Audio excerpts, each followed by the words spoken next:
Alright guys, for today's video, meron tayong nabiling fish na first time natin lulutuin.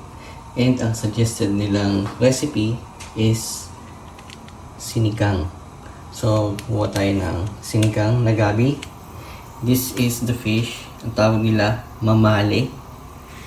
Okay, mamali. M-A-M-A-L-E or M-A-M-A-L-I. So, it's a type of salmon. Sa muddy saltwater siya galing. So, nabili namin to somewhere in Ternate. Ayan. Fresh na fresh. So, sinigang. Meron tayong sili na green, okra.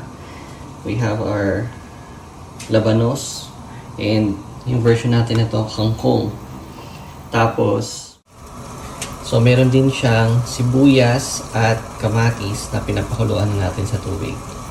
Alright? Now, boiling na yung ating tomato and onion. Lagyan na natin yung fish. Ayan.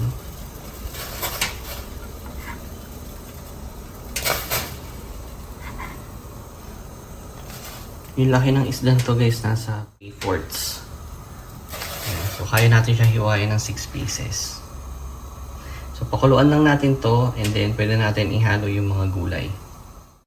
Alright, so medyo nagkukulo na siya. Pwede natin ihalo yung matitigas natin na vegetables. So, yung ating okra.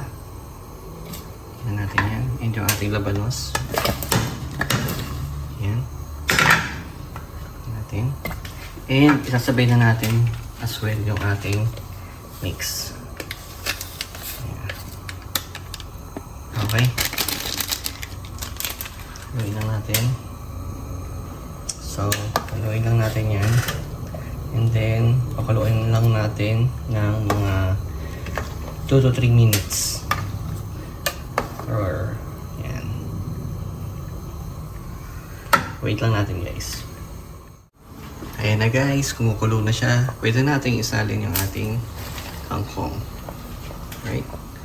And also, sabay na natin itong siling green. At, antayin lang natin ng mga 1 to 2 minutes. Lubog natin itong kangkong. Tapos, patayin na natin yung ating fire. Naseason na natin siya guys. Paminta, tsaka asin. Okay na yung sabaw niya. Adjust na lang natin mamaya once luto na yung kangkong. And then, it's ready to serve. So, ayan guys, oh. Luto na. Natikman na natin. Perfect. Tingnan natin yung ating fire. And then, let's serve this one. So guys, ito na yung ating sinigang na mamali. Okay. Natin. Sarap. Malinamnam. Alright. So guys, thanks for watching. See you on the next one. Bye now.